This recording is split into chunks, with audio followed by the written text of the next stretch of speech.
On a quiet summer night in a small French village, a man who once commanded tanks across the frozen forests of Belgium sat alone in his house. He thought he was safe. He thought the war was over. He was wrong. Within hours, his home would be engulfed in flames, and the man inside would die in a way almost nobody saw coming. This is the story of Joachim Peiper, and how his past finally caught up with him. Joachim Peiper wasn't just any soldier. He was one of the youngest and most feared commanders in Hitler's SS, a man trusted by Himmler himself, a man who led one of the most brutal armored assaults of World War II. But this isn't just a war story. This is a story about consequences, about how the past never really disappears, it waits.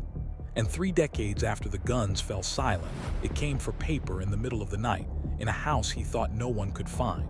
Before we go further, if dark, real history like this pulls you in, make sure you're subscribed, because we're about to walk through one of the most chilling, untold endings of the Nazi era. Drop a comment with where you're watching from. Now, let's go back to where it all began. Joachim Peiper was born in Berlin in 1915, into a family that admired discipline and order. By the time he was in his early 20s, he had already caught the attention of the SS's inner circle. He wasn't just obedient, he was brilliant, ambitious, and terrifyingly efficient. That combination would define the rest of his life. He became a personal adjutant to Heinrich Himmler, one of the most powerful and feared men in Nazi Germany. Peiper wasn't just present in the room where horrifying decisions were made. He was trusted with carrying them out. But his real infamy was still ahead of him. And it would come on a snowy battlefield that most people have never fully understood. By December 1944, the war was turning against Germany. Hitler needed a miracle. He needed shock, speed, and terror. So he turned to men like Peiper to lead an assault so aggressive it would later be called one of the darkest chapters of the entire war, the Battle of the Bulge. Peiper was given command of an elite armored task force. His orders were simple: break through Allied lines, seize fuel depots, and push forward no matter the cost. But no matter the cost would take on a horrifying meaning within days, because what happened next, near a small crossroads called Malmedy, would follow Peiper for the rest of his life. American prisoners of war were gathered in a field. What happened in the next few minutes would become one of the most investigated war crimes of the entire conflict, and it would place Peiper's name permanently in the history books, for reasons he could never outrun.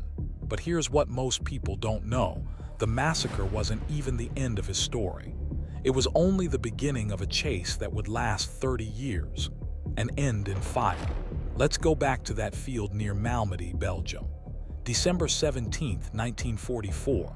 Snow covering the ground, cold enough to freeze breath midair. Roughly 84 American soldiers, most of them unarmed prisoners, were gathered in an open field by German troops under Peiper's command. What happened next took only minutes, but it would echo for the rest of the century. Machine guns opened fire. Men fell into the snow, some trying to run, most having nowhere to go. It became known as the Malmedy Massacre, one of the most notorious atrocities committed against American POWs in the entire European theater. And the man whose task force carried it out was Joachim Peiper. But here's the question historians still argue about: did Peiper give the direct order, or did his subordinates act on their own in the chaos of battle? This single question would define the rest of his life, and it's a question the courts themselves struggled to answer cleanly. After Germany's surrender in 1945, Peiper was captured by American forces. He was put on trial at Dachau alongside dozens of other officers connected to the massacre. The courtroom was tense, emotional, and filled with survivors' testimony. Peiper was sentenced to death by hanging. For a moment, it looked like justice had been delivered. But history rarely moves in a straight line, and Peiper's story was about to take a turn almost nobody expected. Doubts began to surface. Allegations emerged that American investigators had used coercive interrogation tactics to extract confessions from German prisoners. Legal challenges piled up. Sympathetic voices, including some unexpected ones in American media and politics, began questioning whether the trial had been fair. Slowly, unbelievably, Peiper's death sentence was commuted, then reduced. By 1956, after just over a decade in prison, Joachim Peiper walked free. A man once sentenced to hang for one of the war's most infamous massacres was now simply released back into society. Imagine surviving a war, surviving a death sentence, and walking out into an entirely new world. But freedom wouldn't mean peace for Peiper, not even close. He tried to rebuild a normal life. He took a job working for Porsche in Germany. For a while, it almost looked like he could disappear into ordinary life, reports, meetings, quiet evenings.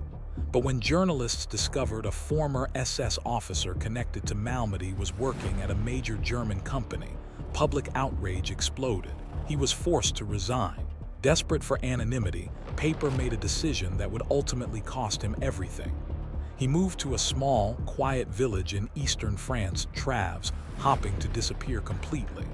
He renovated an old house, tried to blend into rural life, even attempted small, friendly gestures with locals. For a while, it seemed to work, but secrets like his don't stay buried forever. And in a village that size, word travels fast. When French locals discovered exactly who their new neighbor really was, a former SS commander connected to a massacre of American soldiers, something shifted in the community. Whispers turned into anger. Anger turned into something far more dangerous. By the summer of 1976, Joachim Peiper was no longer just a retired man living quietly by a river. He had become a target, and on the night of July 13th, something was coming for him that no court, no army, and no commutation could stop. Painful execution of Joachim Peiper, Part 3, Final. July 13, 1976. Treves, a small village in eastern France, sitting quietly along the Seine River. Summer heat lingered in the air. Joachim Peiper was alone in his house. His wife had left days earlier, sensing the growing hostility in the village and choosing to return to Germany for safety. Peiper stayed behind. Some say out of stubbornness. Some say he simply refused to run anymore. Either way, that decision would seal his fate. For weeks before that night, the atmosphere in Treves had been shifting. Anonymous letters had arrived at his home. Graffiti reportedly appeared nearby. Local publications had exposed his identity to the wider public. And with that exposure came fury from people who hadn't forgotten what a former SS officer represented. Peiper knew he was being watched. He knew people wanted him gone. But leaving would mean starting over yet again. And by this point in his life, he seemed almost resigned to whatever was coming. That night, sometime after midnight, gunfire was reportedly heard near his property. Then came the flames. Peiper's house was set ablaze, deliberately. Investigators would later conclude. Wooden beams, old furniture, decades of hidden guilt and memory, all consumed in fire that lit up the quiet French countryside. By the time firefighters arrived, it was already too late. The house had collapsed in on itself, and inside the wreckage, they found the remains of Joachim Peiper, the man who once commanded elite armored columns through the snow of the Ardennes, the man once sentenced to hang for war crimes, the man who had spent 30 years trying to outrun his own history. In the end, he didn't escape it. It found him in his own home in the dark. No one was ever definitively charged with his death. French investigators opened an inquiry, but it moved slowly and quietly, and no conclusive culprit was ever brought to trial. Some believe it was an act of vigilante justice by locals who couldn't accept living beside a man tied to Malmedy. Others believe it may have involved former resistance fighters, still carrying wartime anger 3 decades later. To this day, the full truth of who set that fire has never been officially confirmed. And maybe that's the most haunting part of this entire story, that the ending of one of the war's most notorious commanders remains, in some ways, still unresolved. Here's what makes Peiper's story so unsettling to look back on. This wasn't a battlefield death. This wasn't a court-ordered execution carried out with legal process and oversight. This was something far rawer, ordinary people, in a small village, deciding that history's justice hadn't been enough and taking matters into their own hands. Whether you see that as tragic, deserved, or something far more complicated, one thing is undeniable. It reveals how deeply World War II's wounds were still felt, even in 1976, more than 30 years after the guns went silent. And there's something almost poetic in a dark way about how Peiper died. He had spent years trying to disappear, changing jobs, changing countries, changing his name in small ways, trying to blend into anonymous civilian life. But the very thing that made him dangerous during the war, his notoriety, his reputation, the weight of what he represented, was the same thing that made it impossible for him to ever truly vanish. Wherever he went, someone eventually recognized the name. Someone remembered Malmedy. Someone remembered the men who never came home from that field in Belgium. It's worth pausing here to think about what this story really teaches us. It's not just about one man's death in a burning house in rural France. It's about the long shadow that atrocity casts, how it doesn't end when a war ends, how it doesn't end when a trial concludes, how it doesn't even end when a sentence is served. For the families of the men killed at Malmedy, no prison term and no fire could ever fully settle what happened in that snowy field in 1944.